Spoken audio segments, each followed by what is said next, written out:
No voy a mentir. La noche en que mi padre cayó al suelo yo no sentí nada. Y ese fue el verdadero problema. No el golpe, no el silencio que vino después, sino esa calma terrible que me atravesó como una sombra vieja.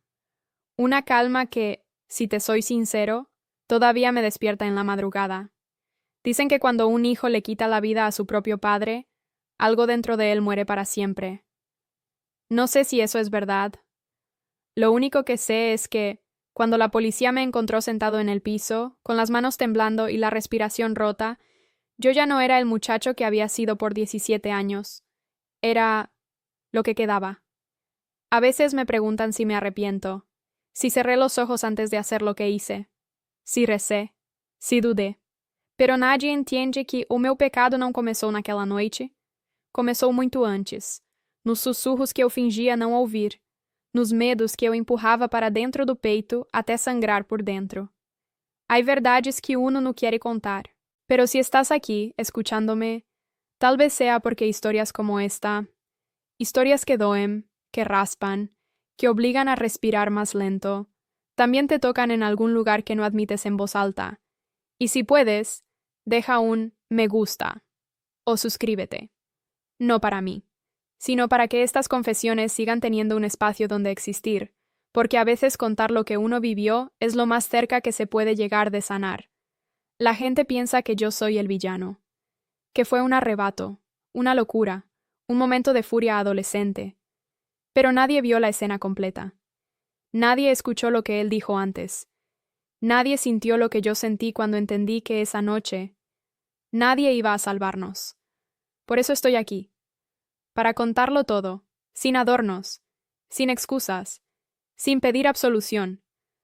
Porque cuando mi padre cayó, no solo cayó él, cayó mi infancia, cayó mi miedo, cayó todo lo que yo había jurado soportar.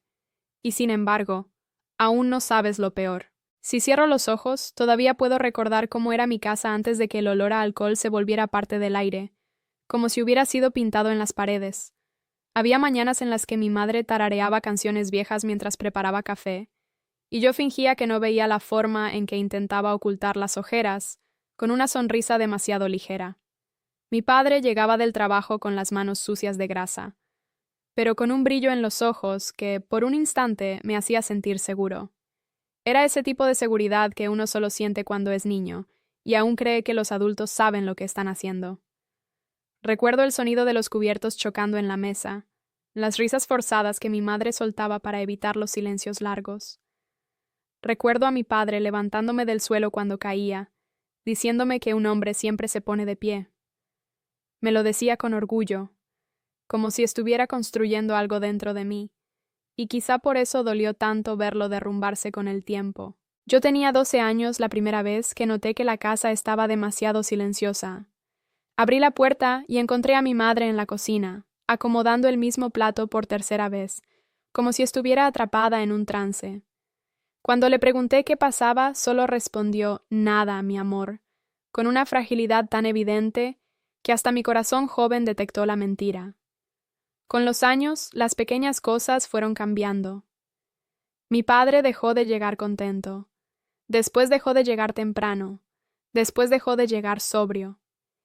Y yo fui aprendiendo, sin manual, a leer la tensión del aire como quien lee un idioma prohibido. La forma en que mi madre encogía los hombros, el modo en que mi padre respiraba hondo antes de hablar, el leve temblor en mi propia garganta cuando presentía que algo estaba a punto de explotar. Pero incluso entonces, yo seguía creyendo. Creía en el padre que me enseñó a andar en bicicleta. Creía en el hombre que me puso la mano en el hombro cuando entré a la secundaria. Creía en la idea, tal vez infantil, tal vez desesperada, de que la familia era un lugar seguro. Mi inocencia no murió de golpe, murió por goteo. Primero, cuando escuché un grito ahogado detrás de la puerta del dormitorio y fingí que era la televisión. Después, cuando vi a mi madre con un hematoma escondido bajo una manga larga y juró que había sido una caída tonta. Y luego, cuando empecé a entender que las personas que más amamos también pueden ser las que más nos destrozan. Yo no sabía entonces que el miedo podía convertirse en rutina, que uno podía acostumbrarse al terror como se acostumbra al clima. Yo solo sabía que algo se estaba rompiendo, invisible, silencioso, como una grieta dentro de una pared que nadie mira, hasta que la casa entera colapsa. Y lo peor es que, incluso viendo todo eso, todavía tenía esperanza. Yo aún pensaba que podía salvarlo, que podía salvarnos, pero estaba equivocado. Y ese error me costaría todo. Mi padre no se convirtió en un monstruo de un día para otro. Esa es la parte que nadie te cuenta. Si los monstruos aparecieran ya formados, llenos de sombra y rabia, sería fácil reconocerlos. Pero él se deterioró por dentro, lentamente, como una grieta que avanza bajo la pintura mientras todos fingen que la pared sigue intacta. La primera señal llegó una tarde cualquiera. Lo vi entrar con una sonrisa cansada y una botella grande en la mano. Dijo que había tenido un día terrible, que solo quería relajarse un poco. Mi madre lo miró con una risa minúscula, casi obligada. Yo también. El sonido del vidrio golpeando la mesa retumbó más delgado que un susurro, pero más pesado que una amenaza. No lo entendí en ese momento. Hoy sé que ese sonido fue el inicio de todo. Los primeros tragos lo hacían más alegre, más hablador. Contaba historias exageradas del trabajo. Movía los brazos con dramatismo, incluso intentaba hacernos reír. Por unos días pensé que quizá no era tan grave, que era solo una fase, que papá volvería a ser el mismo. Pero después, algo cambió. La risa se transformó en queja, la queja en irritación, la irritación en esa forma peligrosa de silencio que solo alguien que ya vio demasiado consigue reconocer. Empecé a notar detalles, la manera en que mi madre dejaba de respirar cuando escuchaba su llave girar, el modo en que mis propios hombros se tensaban antes de que él cruzara la puerta, la forma en que su sombra parecía entrar un segundo antes que su cuerpo, como si la oscuridad viniera anunciando su llegada. Una noche llegó tarde, tambaleándose. Empujó la puerta con tanta fuerza que la pared tembló. Mi madre se levantó de inmediato, no para recibirlo, sino para evitar que algo peor ocurriera. Yo lo miraba desde el pasillo, con el corazón golpeando dentro del pecho tan fuerte que pensé que él podría escucharlo. Y aún así, lo que me paralizó no fue su aliento cargado de alcohol, fue su sonrisa. Esa sonrisa torcida, como si el hombre que yo conocía hubiera cedido su lugar a alguien que disfrutaba de la forma en que nos hacía encoger. A partir de entonces, mi vida se convirtió en un calendario emocional. La versión de mi padre que aparecía cada noche determinaba el tipo de miedo que viviríamos. El padre cansado, el padre irritado, el padre que hablaba demasiado, pero el peor siempre era el padre silencioso, el que observaba sin parpadear, como si estuviera evaluando en qué punto exacto podía rompernos. Mi madre trataba de justificarlo. Está pasando por un mal momento. Solo necesita tiempo. Él todavía es un buen hombre. Pero yo veía las manos de ella temblar cuando él entraba en la cocina. Veía cómo evitaba cruzar su mirada. Veía cómo tragaba las lágrimas antes de que él pudiera notarlas. Y aun con todo eso, había días en los que él se mostraba amable de repente. Me preguntaba por la escuela, acariciaba el cabello de mi madre, preparaba algo para comer.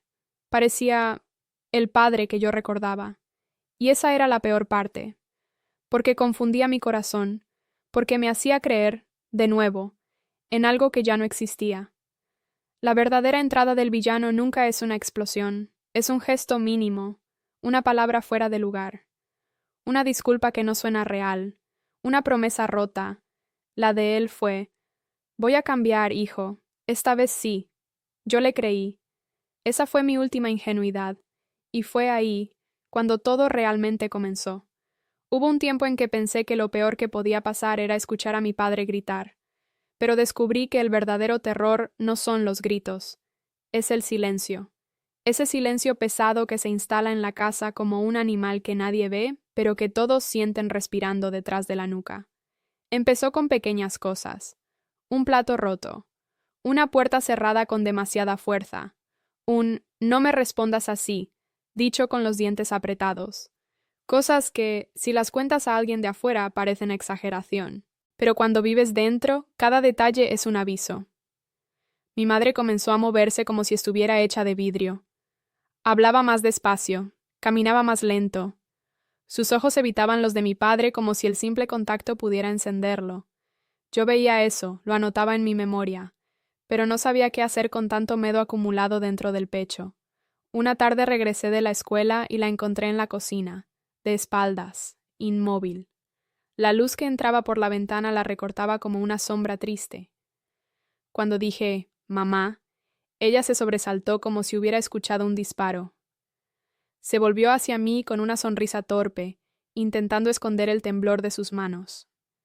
Estoy bien, mi amor, dijo, pero su voz sonaba hueca, como si viniera desde un lugar al que yo no podía llegar. Ese día entendí algo que me dolió más que cualquier golpe. Mi madre tenía miedo de mí también. No porque yo fuera un peligro, sino porque cualquier sonido, cualquier movimiento, podía provocar a mi padre si él estaba bebido.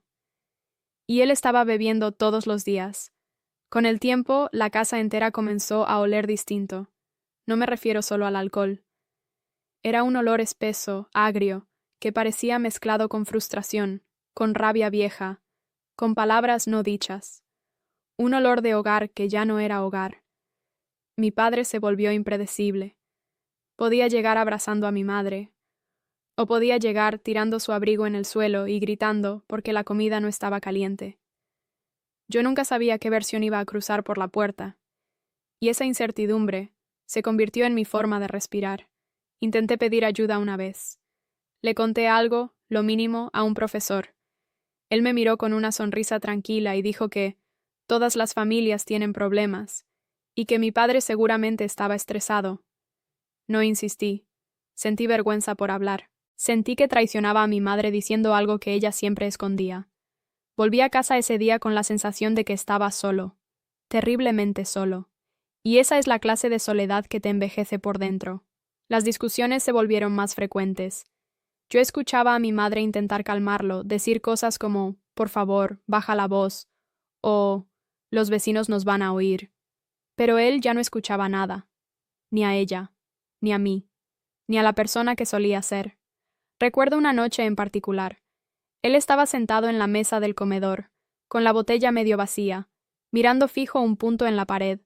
No parpadeaba, no hablaba, solo respiraba con una lentitud inquietante. Su presencia llenaba el cuarto como si hubiera humo. Cuando pasé por su lado, levantó la vista y me observó por unos segundos eternos. No dijo nada, solo esa mirada. Una mirada que me hizo entender que algo dentro de él ya había cruzado un límite. Mi madre se acercó a mí más tarde y me dijo en voz baja, «No lo provoques, por favor». Esa frase me hirió de un modo que pocas cosas lo han hecho. Yo tenía que protegerla, pero ella me pedía que me escondiera. Y así, día tras día, la tensión fue creciendo, como una cuerda demasiado estirada, como un reloj marcando la última cuenta regresiva, y aunque yo no lo sabía todavía, lo peor, lo verdaderamente devastador, estaba a punto de llegar. La noche del alivio falso no empezó con un grito. No empezó con una puerta estrellándose contra la pared ni con el sonido de una botella cayendo. Empezó, para mi sorpresa, con silencio. Un silencio cálido, casi amable, que descolocaba. Cuando llegué de la escuela, mi padre estaba sentado en la sala, sobrio, con la televisión encendida pero bajita. Mi madre cocinaba algo que olía a hogar, no a miedo. Por un instante creí que el tiempo había retrocedido. Mi padre me miró y me llamó por mi nombre, no por un grito disfrazado de llamado. «Ven, hijo, ¿cómo estuvo tu día?» Su voz era tranquila, casi dulce, el tipo de voz que uno guarda en la memoria de la infancia. Me senté frente a él, todavía dudando. Mi madre me lanzó una mirada como quien dice, «No lo cuestiones, por favor». Yo obedecí, no por miedo, sino por esa necesidad desesperada de creer que tal vez, solo tal vez, todo podía volver a ser como antes. Durante la cena, mi padre contó chistes viejos. Mi madre los celebró con una risa suave, temblorosa. Yo forcé una sonrisa también, pero dentro de mí había una inquietud que no lograba apagar. Era como si una parte de mi pecho estuviera presionando un botón de alarma silencioso. Él dijo que había dejado la bebida, que había entendido que estaba perdiendo a su familia, que no quería seguir así. Me miró a los ojos y dijo, quiero ser el padre que mereces. No supe qué responder, porque había algo en su voz que sonaba sincero, pero había algo en su mirada que no lo acompañaba. Aún así, la noche fluyó como si todo fuera posible. Comimos juntos, limpiamos la mesa. Hasta vimos un programa en la televisión como si fuéramos una familia normal. Por un par de horas olvidé el peso del miedo. Mi madre incluso me acarició el cabello cuando pasé por su lado, algo que hacía meses no se atrevía a hacer enfrente de él. A las 11 mi padre se levantó y dijo que iba a dormir. Me dio una palmada en el hombro. No fuerte, no brusca, una palmada ligera, casi afectuosa. Mi madre soltó el aire como si estuviera liberando años de angustia. Sonrió. No recuerdo la última vez que la vi sonreír de verdad. Quizá ahora sí cambie, me dijo. Yo quería creerlo. Dios sabe que lo quería. Quería un final donde nadie saliera herido. Quería una vida normal, aunque fuera por los bordes, aunque tuviera grietas, aunque doliera menos que antes. Subí a mi habitación con esa esperanza frágil palpitando dentro de mí. El silencio seguía siendo amable, tibio, como una manta fina que no abriga del todo, pero que al menos no duele. Apagué la luz, cerré los ojos, respiré hondo, y por primera vez en semanas, me quedé dormido sin miedo. Pero entonces, cerca de la madrugada, escuché un ruido. Un solo ruido. Seco, corto, inconfundible. El sonido de una botella destapándose. Abrí los ojos de golpe. Mi corazón cayó como una piedra. Me levanté sin hacer ruido y asomé la cabeza por la puerta de mi cuarto. La luz de la cocina estaba encendida. Mi padre estaba allí, de espaldas, bebiendo directamente de la botella. La promesa había durado menos de un día. Mi madre estaba parada en el pasillo, con los ojos llenos de lágrimas silenciosas. No lloraba por la decepción, lloraba por el miedo renovado, por el regreso de algo que nunca se había ido. Él se giró despacio, como si hubiera sentido nuestras miradas clavadas en su espalda. Sonrió. Esa sonrisa me heló el alma. Y así, como una puerta que se cierra sin hacer ruido, toda la esperanza de esa noche se desmoronó. Lo que vino después fue aún peor. Esa misma noche entendí que lo que habíamos vivido hasta entonces no era el infierno. Era solo la antesala. Mi padre empezó a beber rápido, como si quisiera recuperar en minutos todo lo que no había tomado durante el día. Cada trago le borraba un poco más la cara del hombre que yo había conocido. Su mirada se volvía opaca, pero al mismo tiempo peligrosa, como si algo adentro estuviera despertando. Mi madre se acercó despacio, con las manos juntas, casi suplicando sin palabras. Amor, ya es tarde. Ven, vamos a dormir, dijo ella, con esa voz que solo usan quienes ya se rindieron, pero todavía intentan negociar con la desgracia. Él rió. Una risa seca, hueca, que no tenía nada de humana. ¿Dormir? Respondió, levantando la botella. ¿Tú crees que yo puedo dormir con este par de lastres encima? Tardé unos segundos en entender que hablaba de nosotros. Mi madre parpadeó, herida. Yo sentí un nudo en la garganta, pero no dije nada. Él sí. Porque eso es lo que son, continuó. Un peso, un error que cometí cuando todavía creía en tonterías como familia y futuro. Cada palabra caía como una piedra en mi pecho. No era solo la agresión, era la certeza con la que lo decía, como si hubiera estado guardando esas frases por años. Mi madre intentó responder, pero él levantó la mano, no para golpearla, sino para mandarla callar. Ese gesto me dolió casi tanto como un golpe.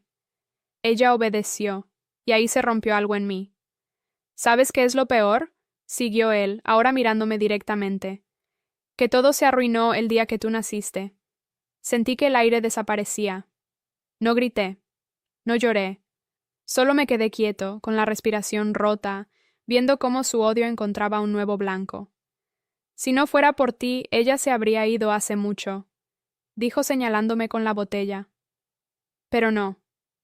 Tuve que aguantarlos, a los dos, a este teatro barato de familia feliz. Mi madre murmuró un «No digas eso, por favor», tan pequeño que casi no se escuchó. Él la ignoró. Estaba concentrado en mí, como si por fin hubiera decidido nombrar su enemigo. ¿Quieres saber la verdad, hijo? Preguntó, acercándose unos pasos. Yo no te quise, nunca te quise. Fuiste un accidente, un error, y por tu culpa me quedé atrapado aquí, con ella, con esta vida miserable. Algo dentro de mí se apagó en ese instante.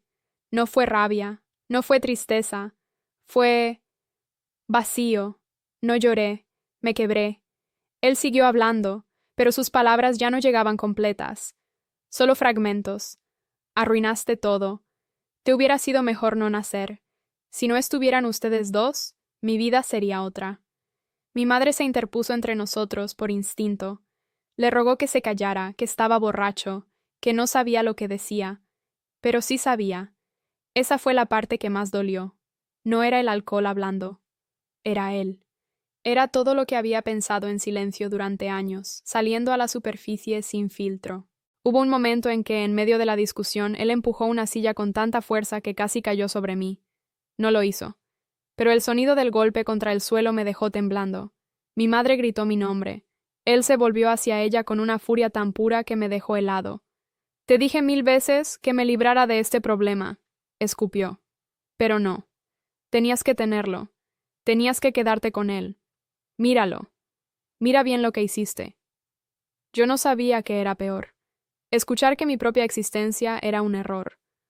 O ver a mi madre desmoronarse por completo, como si le hubieran arrancado la última razón para seguir aguantando. En ese momento, algo cambió de lugar dentro de mí. El miedo se volvió silencio, y el silencio se volvió decisión. Si hasta aquí entiendes un poco de lo que estoy contando, de lo que es cargar con culpas que no pediste, comenta o deja un me gusta. Suena tonto, lo sé, pero a veces saber que alguien escucha sin juzgar es la única forma de no sentir que uno está completamente solo. Mi padre dio un paso hacia mi madre, con esa mirada perdida que ya conocíamos demasiado bien. La forma en que levantó la mano dejó claro que esa noche no iba a ser como las demás. No era solo un arranque más. No era una borrachera más. Era algo final, y ahí lo entendí. Nadie iba a venir a salvarnos, ni vecinos, ni familia, ni policía. Nadie. Él era el peligro, y estaba dentro de la casa. Algo en mi pecho hizo clic. Dejé de ser solo un hijo asustado. No me volví valiente. Me volví inevitable. Esa fue la noche en que mi inocencia murió, y con ella murió cualquier posibilidad de que esta historia terminara de un modo tranquilo. Lo que vino después ya no fue vida, fue consecuencia. Después de aquella noche algo en mí dejó de temblar. No fue un acto de valentía, no fue coraje, fue la ausencia absoluta de miedo, como si mi cuerpo hubiera entendido antes que mi mente que ya no había más opciones, que la línea entre sobrevivir y desaparecer se había vuelto demasiado delgada para seguir ignorándola. Durante días, caminé por la casa como una sombra observando otra sombra. Mi padre dormía hasta tarde, con el olor a alcohol pegado a su piel. Mi madre hablaba menos, casi en susurros, como si tuviera miedo de que el aire mismo la delatara. Yo me dediqué a mirar, a escuchar, a recordar cada patrón, cada gesto, cada cambio en la respiración de él cuando estaba por estallar. Mi silencio se volvió mi arma, y él nunca se dio cuenta. Comencé a notar que, siempre que bebía demasiado, dejaba la botella a medio terminar en la misma esquina de la mesa, que cada vez tardaba más en reaccionar cuando alguien hablaba, que su cuerpo se volvía torpe, lento, sin equilibrio. Lo observaba desde la puerta, escondido en las sombras del pasillo. Él nunca me vio, ni una sola vez. Estaba demasiado ocupado odiándose, odiándonos, destruyendo lo poco que quedaba de nosotros. No planeé nada grande.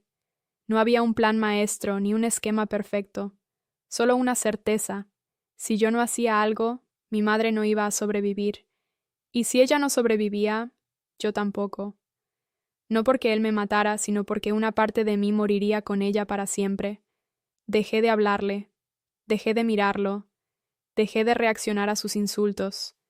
Y eso lo irritó más. Lo hacía sentir invisible. Lo hacía sentir pequeño. Él necesitaba un público para sus explosiones, y yo me había convertido en un muro de piedra. Mi madre me preguntó una noche, con ojos rojos y manos frías, ¿en qué piensas, hijo? No pude decirle la verdad.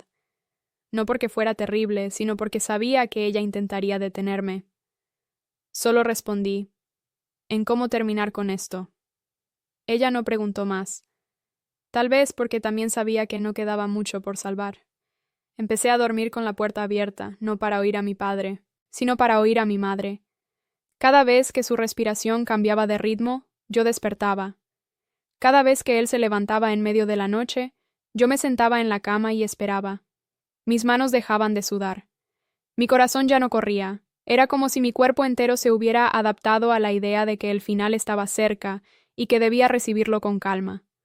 Hubo una tarde en que mi padre me empujó sin razón, solo para demostrar que podía hacerlo. Yo no me moví, no reaccioné, no parpadeé. Él me miró y dijo, ¿qué pasa? ¿Te volviste idiota? No respondí, y ese silencio lo desconcertó más que cualquier grito. Parte 2. Fue entonces cuando supe que la única manera de enfrentarlo no era con fuerza, era con estrategia, con paciencia, con ese tipo de valentía silenciosa que nadie celebra, pero que salva vidas. Empecé a estudiar la casa como si fuera un mapa de guerra, las horas en las que él bebía, los lugares donde tropezaba, los puntos ciegos donde no veía nada cuando estaba ebrio, el orden en que apagaba las luces, la forma en que inclinaba el cuerpo al caminar. También observé otra cosa que me dio una certeza que dolió más que un golpe. Mi padre ya no veía a mi madre como una persona.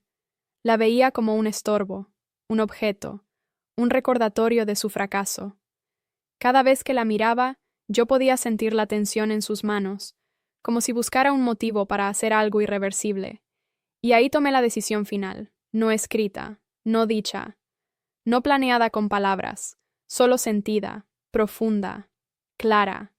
Esa noche no iba a ser como las demás. No iba a esperar a que él cruzara otro límite. No iba a permitir que una nueva marca apareciera en la piel de mi madre. No iba a dejar que sus ojos perdieran por completo la luz que todavía intentaban sostener. El miedo terminó. Ahora era otra cosa. Si él quería un monstruo, un hijo roto, alguien capaz de enfrentarlo, entonces eso sería lo que encontraría. Y aunque mi corazón no latía rápido, latía firme. Porque ya no había vuelta atrás. La última noche no tuvo un comienzo dramático. No hubo tormenta. No hubo rayos ni truenos. El cielo estaba quieto, casi indiferente, como si el mundo entero no tuviera intención de se meter en lo que estaba por pasar dentro de esa casa. Eran cerca de las 2 de la madrugada cuando desperté. No por un ruido fuerte, por un silencio distinto, un silencio tenso, como si la casa entera estuviera conteniendo la respiración. Escuché pasos en el pasillo, pesados, arrastrados, con ese ritmo irregular que yo ya conocía demasiado bien. Mi padre. Me quedé sentado en la cama, con los pies tocando el frío del suelo. No recé. No pedí nada. Solo escuché. Primero, el golpe leve contra la pared. Luego, el clic de la puerta del dormitorio de mis padres. Después, la voz de mi madre, ahogada, diciendo su nombre en un susurro lleno de miedo. Yo sabía que si me quedaba donde estaba, esa noche iba a terminar como tantas otras. Con lágrimas, con gritos, con marcas invisibles que solo nos tres cargaríamos. Pero esa vez había algo diferente. Yo ya no podía soportar la idea de que mi silencio siguiera siendo cómplice. Me levanté. Di 3 pasos hasta la puerta. La casa respiraba conmigo. Cada tabla del suelo parecía observar mis movimientos. Desde el pasillo, escuché la discusión. No recuerdo las palabras exactas. Sé que mi madre pedía calma. Sé que él la acusaba de arruinarle la vida. Sé que en algún momento mi nombre salió de su boca como una maldición. Me acerqué más. La puerta del dormitorio estaba entreabierta. La luz tenue de la lámpara dibujaba sombras largas en las paredes. El cuerpo de mi madre estaba encogido junto a la cama. Mi padre, frente a ella, con la misma botella de siempre en la mano. Hubo un gesto, pequeño, rápido, pero que lo cambió todo. Él levantó la mano, no para amenazar, sino para descargar toda su frustración. Vi en sus ojos que no iba a parar, que esa noche había cruzado una línea de la que ya no pensaba volver. No pensé. No hubo un plano detallado. Solo una certeza quemándome por dentro. Si yo no hacía algo, ella no vería el amanecer. Entré al cuarto sin anunciarme. Mi voz salió más firme de lo que yo esperaba. Basta. Mi padre se giró, sorprendido, con la cara deformada por el alcohol y la rabia. Su mirada tardó unos segundos en enfocarme, como si no entendiera qué hacía yo allí, de pie, entre él y su objetivo. ¿Qué dijiste?, murmuró, acercándose. Lo olía desde lejos. Ese olor ya no era solo alcohol, era veneno. Me puse delante de mi madre. Sentí sus manos aferrarse a mi brazo, tentando puxarme para atrás. Yo no me moví. Te dije que basta, repetí. Hubo un segundo de silencio, espeso. El aire pesaba como plomo. Podía oír mi corazón, pero no estaba acelerado. Solo marcaba un ritmo firme, decidido. En sus ojos vi algo que nunca había visto antes. Miedo. No de mí, sino de perder el control, de perder su papel de dueño de todo. Él se lanzó hacia adelante. No voy a describir el movimiento, no hace falta. Solo sé que en ese instante el tiempo se fragmentó, el ruido de la botella cayendo, el golpe de nuestros cuerpos chocando, el suspiro ahogado de mi madre, la lucha torpe en medio del cuarto. Recuerdo sus manos intentando apartarme. Recuerdo mis brazos empujando con más fuerza de la que creí tener. Recuerdo la sensación de estar peleando no solo con él, sino con todos los años de miedo acumulado. Y entonces, un impacto. Seco, definitivo. Mi padre perdió el equilibrio. Vi su cuerpo inclinarse hacia atrás, como si el propio ar respirando te hubiese empurrado. El mundo pareció volverse lento, el borde de la cama, el suelo, su cabeza, un sonido duro, terrible, que todavía escucho cuando todo está en silencio. Y luego, nada, no grité, no corrí hacia él. Me quedé quieto, con la respiración entrecortada, mirando su cuerpo inmóvil en el suelo. Mi madre cayó de rodillas a meu lado, repetindo o no me dele numa especie de reza desesperada. Yo no podía moverme. No hubo sangre escorrendo por las paredes. No hubo cena cinematográfica de película barata. Solo un hombre caído, una mujer quebrada, y un hijo en shock, sintiendo que el mundo había cambiado de eje. El silencio que vino después no se parecía a ninguno que yo hubiera conocido. No era el silencio del miedo, no era el silencio da espera. Era otro tipo de vacío, uno en el que, por primera vez, mi padre no tenía poder sobre nosotros. Mi madre me miró con los ojos llenos de horror y culpa. ¿Qué hiciste?, susurró. Yo no supe qué responder, porque la verdad es que, en mi mente, la pregunta era otra. ¿Qué no hice durante todos estos años? Me senté en el suelo, al lado del cuerpo. Mis manos temblaban, pero no de pánico. Era como si finalmente el peso de todo lo vivido hubiera encontrado un lugar donde caer. Cuando las sirenas se escucharon a lo lejos, eu no resistí. Cerré los ojos. Respiré hondo. Por última vez como el hijo que había sido. Porque a partir de esa noche ya no sería solo el chico que vivía con miedo. Sería el joven que asesinó a su propio padre. Y esa marca no se lava jamás. Dicen que el tiempo cura, que basta con dejar pasar los días para que los recuerdos pierdan fuerza, para que los nombres duelan menos, para que la mente encuentre un modo más amable de narrar las tragedias. Pero a mí el tiempo no me curó nada. Solo me ordenó el dolor en estantes distintos. Pasaron semanas desde aquel amanecer en que la policía me encontró sentado en el pasillo, con las manos en el regazo y la mirada perdida en un punto que ya no existía. Preguntaron 1000 veces lo mismo, con palabras distintas. ¿Qué pasó? ¿Por qué pasó? ¿Quién comenzó? ¿Quién empujó? ¿Quién gritó primero? Pero ninguno quería saber la verdad. Querían un culpable, y yo era demasiado fácil de señalar. Mi madre declaró lo que pudo. Dijo que él estaba fuera de sí. Dijo que yo solo intenté protegerla. Dijo que todo fue un accidente. La palabra accidente me sigue pesando en la espalda como una piedra que no se mueve, porque en mi interior sé que no fue tan simple, que hubo una decisión silenciosa antes del caos, una línea que había cruzado días antes, cuando entendí que nadie iba a salvarnos, que la única salida era detenerlo, como fuera. Fui liberado por legítima defensa. Eso dice el papel. Eso dice la ley. Pero hay cosas que la ley nunca va a entender. La justicia no limpia la conciencia, no acomoda la culpa. No recoge los pedazos que quedan de uno mismo después de hacer lo impensable. La casa quedó vacía después. Mi madre no quiso seguir viviendo allí, y yo tampoco. Cada rincón tenía una sombra que ya no pertenecía a nadie, pero que seguía respirando. Cada tabla del suelo parecía recordar pasos que nunca debieron sonar. A veces volvíamos solo para recoger cosas, y en cuanto la llave giraba, podíamos sentirlo. La ausencia de él era tan pesada como su presencia.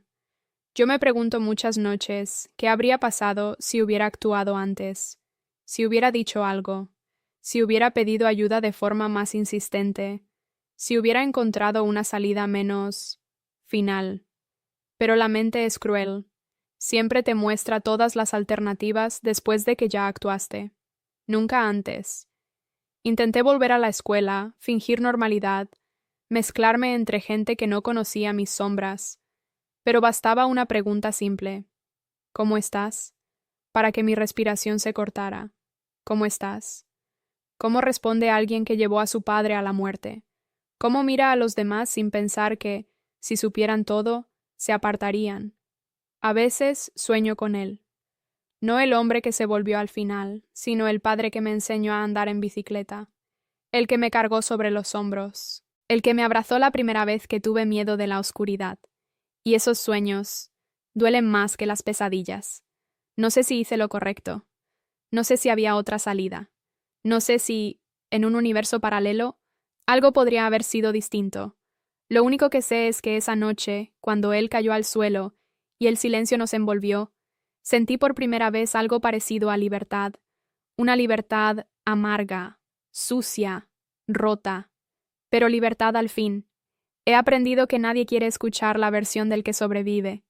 Todos buscan héroes o villanos. Pero yo no soy ninguno de los dos. Soy lo que quedó. Lo que sobró después de años de miedo.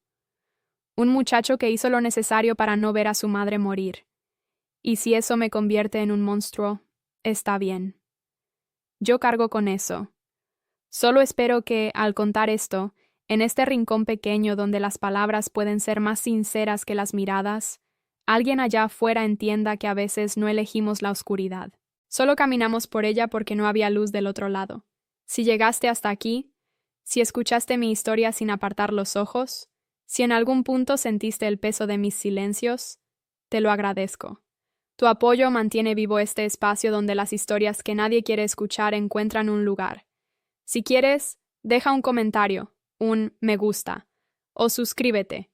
No es por números, es porque saber que alguien escucha hace que esta carga duela un poco menos.